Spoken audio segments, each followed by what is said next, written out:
And with that, I would love to introduce our next speaker. She received her bachelor's degree in electrical engineering and computer science at MIT and her PhD in computer science at UC Berkeley. Her research has been widely recognized, including at the MIT Tech Review. She was 35 under 35, which is amazing.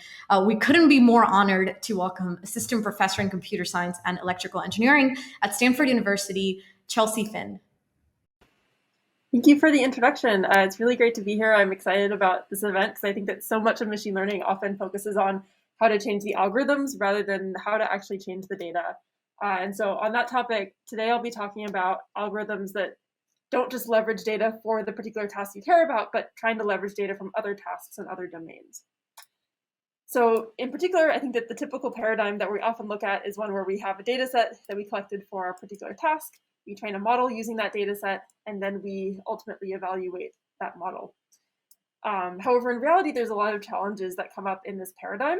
And two challenges that I'll highlight is first, sometimes we have a data set that is very small or narrow and isn't sufficient for learning a model from scratch. And second, we might actually have some form of distribution shift at the time of evaluation. And as a result, maybe the data set that we were training on isn't sufficient for the kinds of evaluation scenarios we care about. And the kind of perspective that I'd like to take in this talk is, well, what if we have data sets from other tasks or other domains? Can we leverage these data sets in a way that allows us to improve the model that we're training for our target task? And so in particular, I'm going to talk about three different approaches for trying to use data from other tasks and domains.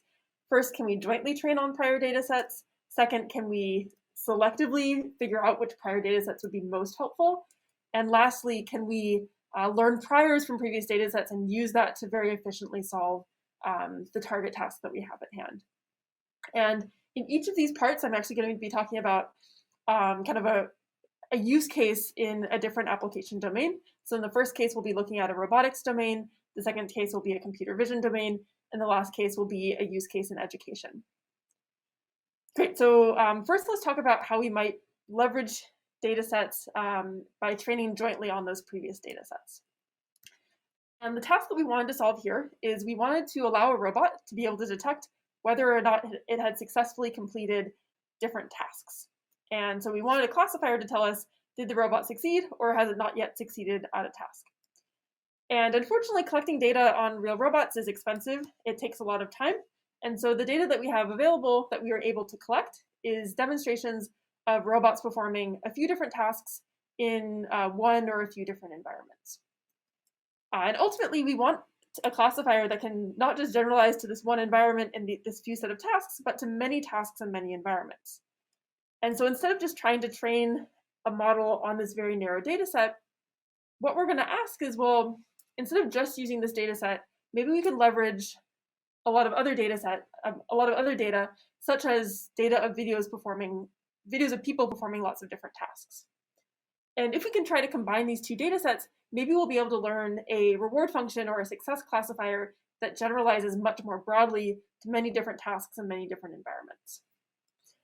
And so ultimately, we want this to be what our training setup looks like. And then at test time, we'd like to be able to have the robot in a new environment with a new task that it hasn't done before, provide a video of a human performing the task, use that video to infer a success classifier or a reward function, and then use that success classifier to derive some behavior that solves the task. And so the approach that we're going to take is really simple. We're just going to jointly train on the narrow robot data that we have, as well as the diverse human data.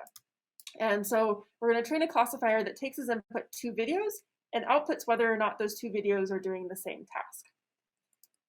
Now, for example, we can take a video of a person closing a drawer and a robot closing the drawer, train the model to output a label of 1. Likewise, pass in these two videos and train the network to output a label of 0, because these are doing different tasks. And likewise, also train it on pairs of human videos and pairs of robot data, robot demonstrations as well. And then once we have this classifier, we can use it with methods like reinforcement learning and planning to allow the robot to solve new tasks, hopefully in new environments. Okay, so we'll refer to this as kind of domain agnostic video discriminators. And The first question we asked is, does leveraging this human data allow the robot reward function to generalize to new environments? And so we first evaluated classifiers only trained in the training environment, how well they could generalize to these test environments, and performance was unsurprisingly not very high. But when we incorporated human data with these curves shown in pink and red, we see that the environment generalization improves by more than 20%, which is a pretty substantial boost. And this is a boost that we wouldn't have been able to get by just changing the algorithm. So for example, the kind of resulting behavior is something like this, where we show the robot a video of a human. It can use this to essentially get a classifier for the task of pushing a faucet to the right. Then we can run planning with respect to that classifier to get a robot to solve the task in the training environment for which it already had data, as well as to solve the task in other environments, such as environments with different colors, environments with a different camera viewpoint and different colors, as well as a different arrangement of objects.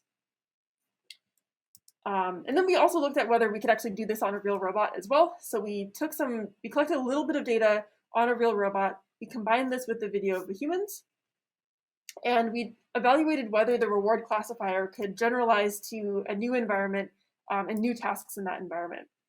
And what we see is something like this, where we can give the robot a video of a human performing the task, and then the robot can derive a success classifier in this new environment and use that to get a behavior that solves the task. And likewise, we can give it a video of a human pushing a tissue box to the left, and the robot can likewise perform the task. And overall, this is really exciting because generally getting these kinds of models to generalize to new environments is really, really challenging. And this is really one of the first times that we've seen robots be able to generalize so broadly. And that was all thanks to being able to use all the videos of humans. Okay, so the takeaway here is that essentially joint training on diverse prior data can substantially improve generalization. Now, what I'd like to talk about next is, well, what if we have a lot of prior data sets, maybe prior data from many different tasks? Training on all of the data together may actually not be the best solution. For example, some tasks and some prior data sets may be complementary to the target task, whereas in other circumstances, the data set may actually not be complementary and may actually make performance worse. So for example, a prior paper looked at training on these different tasks together, which are basically image classification or image prediction problems where you want to predict the semantic segmentation, the depth, the normals, the key point, or the edges from the image. And they found that when you train on each of these tasks and train them jointly with these other tasks on the kind of y-axis of this table, you see that sometimes it improves performance and sometimes it actually hurts performance. So, like for example, if you want to get a good semantic segmentation, training with depth is helpful, whereas if you want to get good depth and you train it with semantic segmentation, that's actually hurtful for performance. And so in many scenarios, this prior data isn't necessarily complementary for the target task that you have at hand. And it's also pretty difficult to predict whether it will be complementary. The affinity of two different tasks is probably going to depend on the data, the size of the data set. It will also depend on the model's current knowledge, whether it already has good visual, like low-level visual features, for example, versus if it doesn't have good low-level visual features, then maybe this will be sharing the data for tasks will be more helpful. The task affinity could also depend on other more nuanced aspects of the optimization, such as the optimizer or the learning rate or different hyperparameters, because ultimately it's the kind of complementarity of different tasks is dependent on the optimization process and not just the data set. And so the bad news here is that there's really no closed form solution for measuring task affinity from just the data sets. And kind of to paint a picture of how challenging this is, this prior paper actually, what they did to measure task affinity was essentially to do this exhaustive search over these over pairs of tasks to understand how well they train together. And obviously this becomes enormously expensive as you have lots of different data sets and lots of different tasks.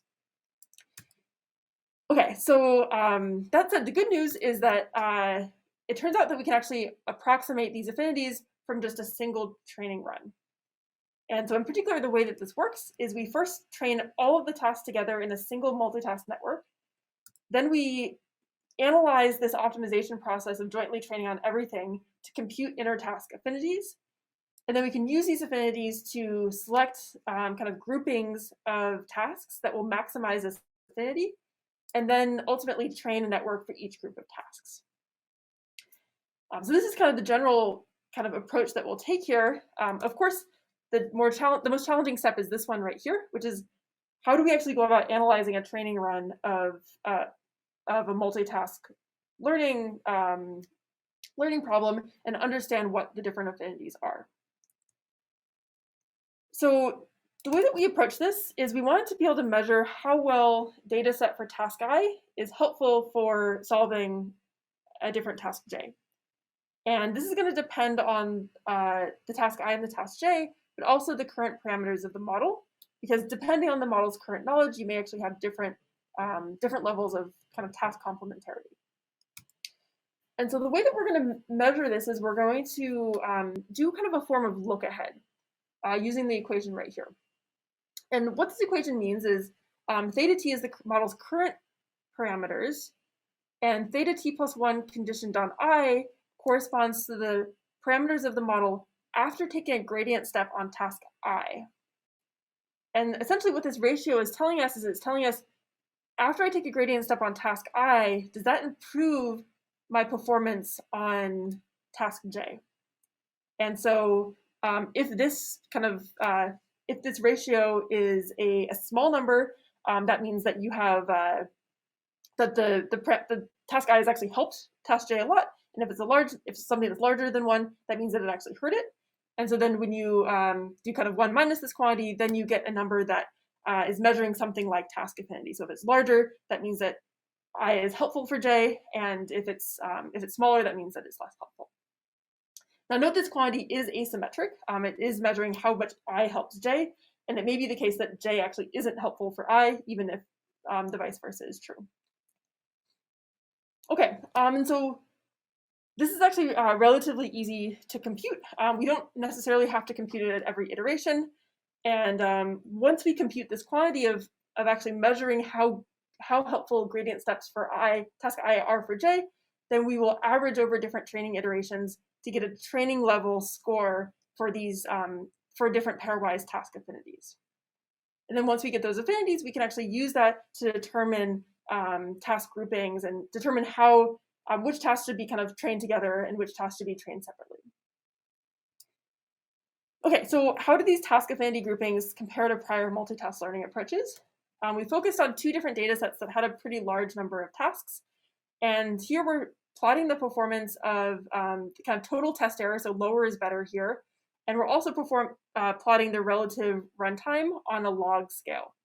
This runtime is really important because, of course, if you do an exhaustive search over all possible task combinations, you can get better performance, but that's obviously super, super computationally expensive.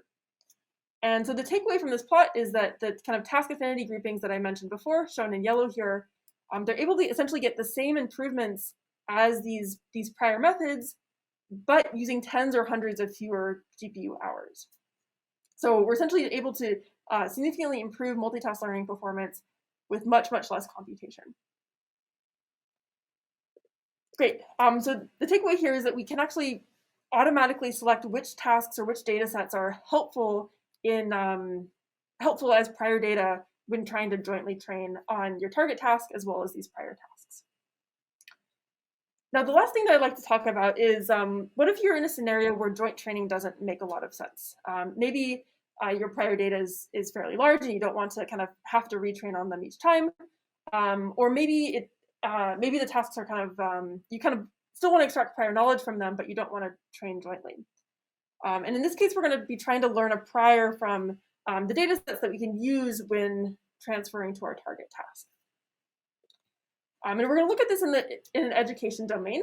And in particular, our goal is to be able to give feedback to students. And in particular, earlier this year, Chris Peach, Mehran Sahimi, and Julia Zielinski offered a free Intro to CS course to more than 12,000 students from 150 different countries. And they also offered a diagnostic exam during the course to help students understand how well they're doing and how well they're understanding the material. Now, the problem is that the submissions to this diagnostic exam are open-ended Python code, and for students to be able to understand how they're doing, you want to give them feedback on their code. And we estimated that it would take around 8 or more months of human labor to give feedback to all of these students, and that wasn't something that was possible with the course staff available for such an enormous course. And so, what do I exactly mean by giving feedback? The way that we pose this problem is we want to essentially try to infer student misconceptions from the student solution to a question. And this is exactly how we give feedback in courses at Stanford. We usually define a rubric and then tell students whether they made certain misconceptions on that rubric. And at this point, it becomes a multi-class binary classification problem. Great. And this is using kind of rubrics from like courses like at Stanford. Now, why is this a hard problem? You might think that, well, we just need to get a lot of data and then it's a classification problem. It should be easy.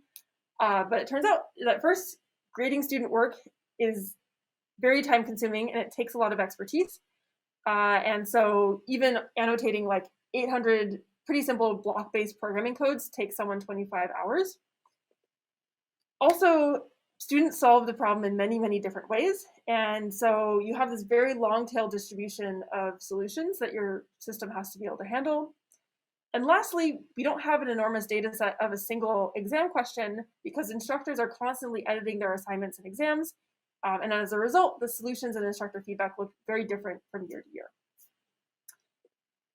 Great. So we want to be able to help give feedback in this massive online course. And we have the bandwidth to give a little bit of feedback to some of the students, but not collect a ton of data.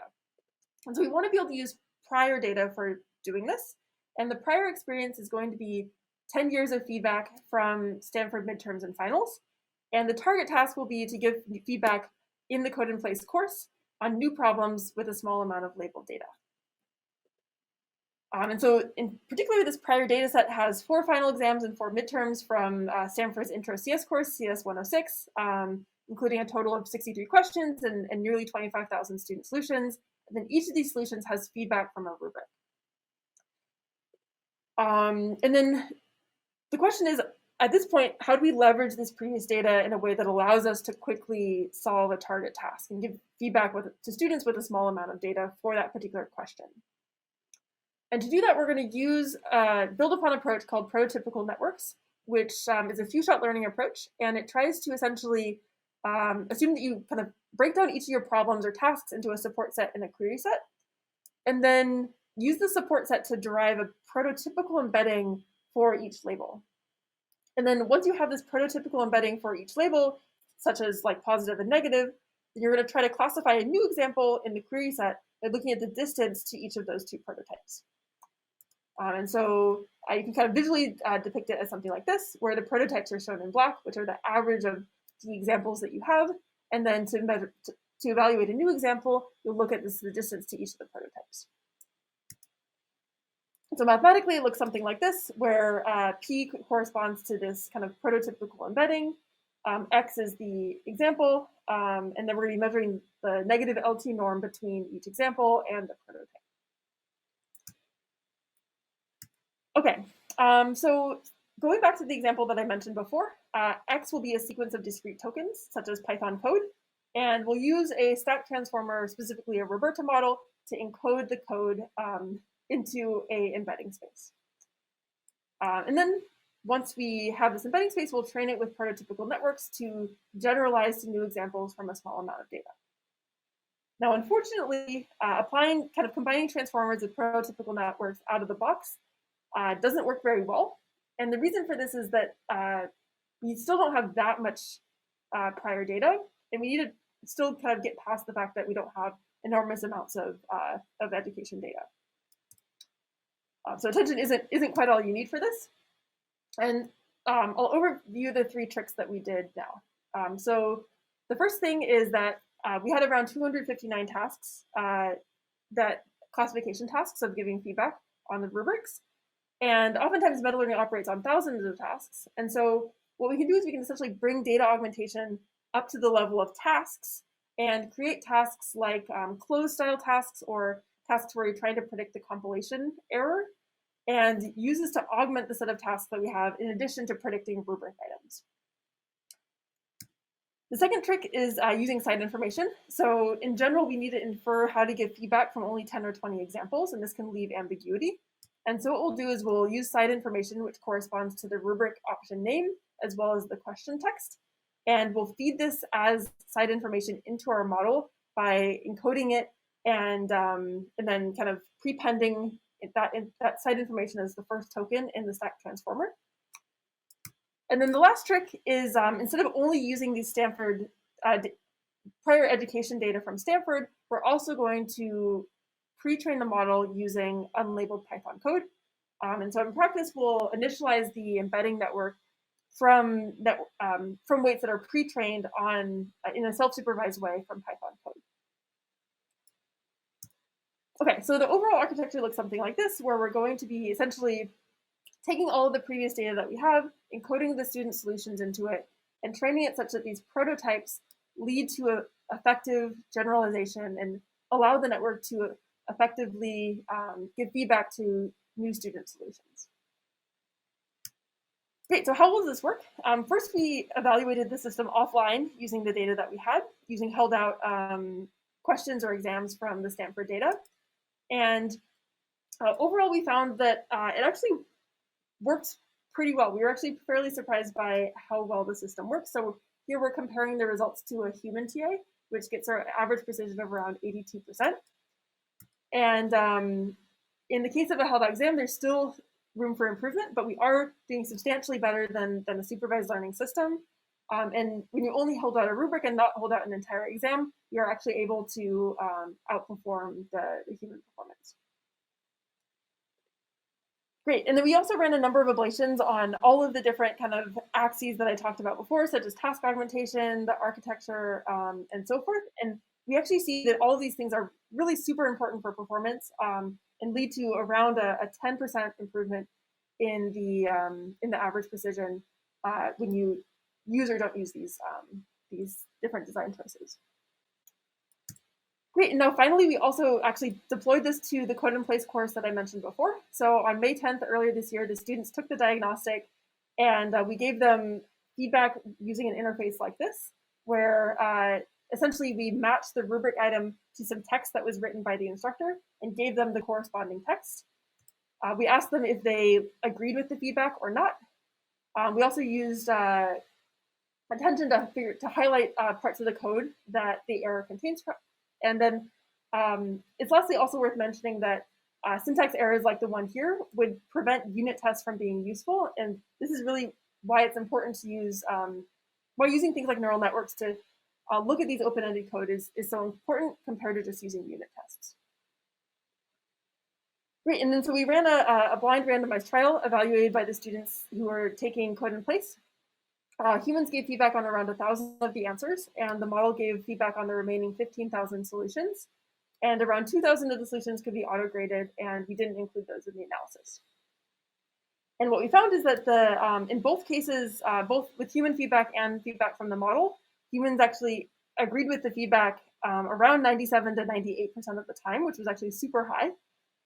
And we actually also found that in general, the students actually preferred the feedback or agreed with the feedback given by the model more frequently than they agreed with human feedback. Of course, agreeing with the feedback isn't the only thing. You also want the feedback to be useful, and the students rated the feedback as a kind of 4.6 out of 5 in terms of usefulness, which suggests that they not only agreed with it, but also found it quite helpful in understanding their misconceptions. And then lastly, we also checked for bias, and we didn't see any bias in terms of gender and country demographics.